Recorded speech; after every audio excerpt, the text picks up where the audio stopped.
فلا هادي له ونشهد أن سيدنا وحبيبنا ومولانا محمدا عبده ورسوله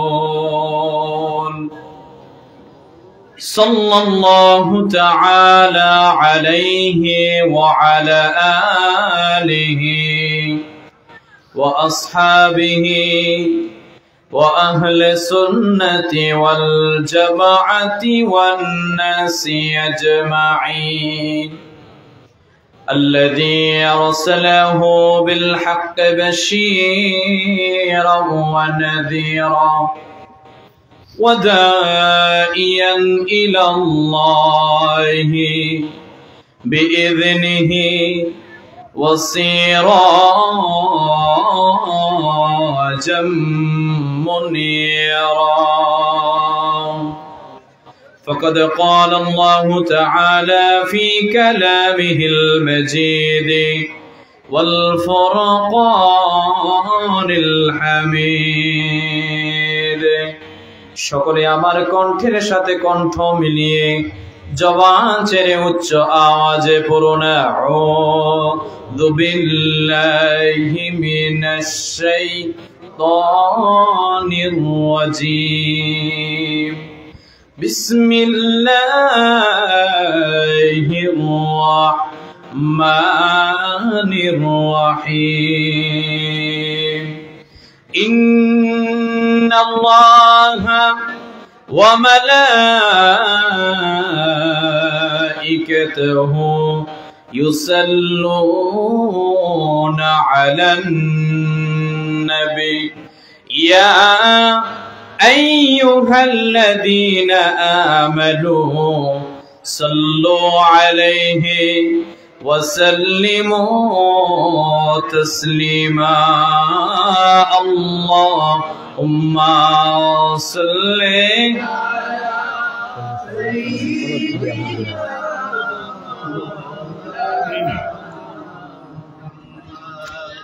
وعلى آله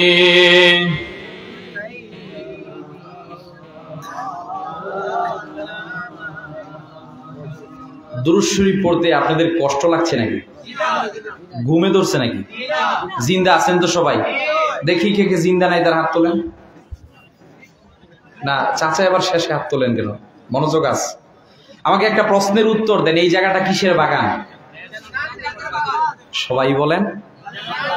মাই humble request প্রত্যেকের প্রতি, young ভাই যারা আছেন একটু সামনের দিকে আসতে হবে, একটু কাইন্ডলি।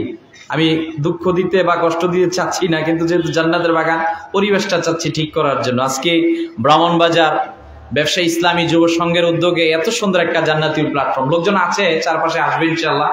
যারা এখনো রাস্তাঘাটে আছেন, বাবা ব্যবসা বাণিজ্য সব করতে পারবেন, দোকানদারি সব কিছু করতে পারবেন, কিন্তু ওই জান্নাতির প্ল্যাটফর্মের মধ্যে আগামী বছর আমরা নাও থাকতে পারি। কথা বলেন ঠিক কিনা? এজন্য বাক্যকে সুপ্রসন্ন করার জন্য যে যেখানেই আছেন, যদি সম্ভব হয় দ্রুত সময়ের ভিতরে আমরা জান্নাতের বাগানের ভিতরে চলে আসবো। আমার নবীজি সাল্লাল্লাহু আলাইহি ওয়াসাল্লাম ১৫০০ বছর আগে উম্মতদেরকে জানিয়েছেন, হাদিসটা সুনান নাসাইর মধ্যে এসেছে, মুসনাদে আহমদের মধ্যে এসেছে, ইন্না লিল্লাহি ওয়া মালাইকাতান সাইয়্যাহিনা ফিল আরদি ইউবাল্লিগুনি আন উম্মাতিস সালাম। আমার নবীজি ১৫০০ বছর আগে উম্মতদেরকে এই সুসংবাদটা দিয়েছেন যে এই দুনিয়ার মধ্যে একদল ফেরেশতা হলো বিচরণকারী ফেরেশতা। এদের দায়িত্ব, কর্তব্য হলো পৃথিবীর কোন জায়গায় রাসূলুল্লাহ সাল্লাল্লাহু আলাইহি ওয়াসাল্লামের প্রতি দুরূদ শরীফ পড়া হয়। এই যে আজকে ব্রাহ্মণবাজার ব্যবসায়ী ইসলামী যুব সংঘের উদ্যোগে মাহফিল, আমরা এই মুহূর্তের মধ্যে গরিবের সময় যখন 11:15, এখান থেকে যে দুরূদ শরীফ পড়ছি, ফেরেশতারা এই দুরূদ শরীফটা রওজা শরীফে নিয়ে যাচ্ছে। যদি খুশি হন আরেকটু আওয়াজ দিয়ে বলেন সুবহানাল্লাহ। নবী সাল্লাল্লাহু আলাইহি ওয়াসাল্লাম বলছেন, সামি'তু ওয়াজিবতু ওয়ারিফতু, আমি শুনি, চিনি, নিজ জবানে আমার উম্মতের দুরুদের সালামের জবাব দেই। তো রাসূলুল্লাহ সাল্লাল্লাহু আলাইহি সাল্লাম যদি আপনার আমার দুরুদের সালামটা মদিনাতুল মুনাওয়ারা থেকে দেয়, আপনার আমার ওই রাসূলের প্রতি ভালোবাসা প্রদর্শন করা, ওই রাসূলের প্রতি দুরূদ শরীফ পড়া দরকার আছে কিনা? যদি দরকার হয় আমরা একেবারে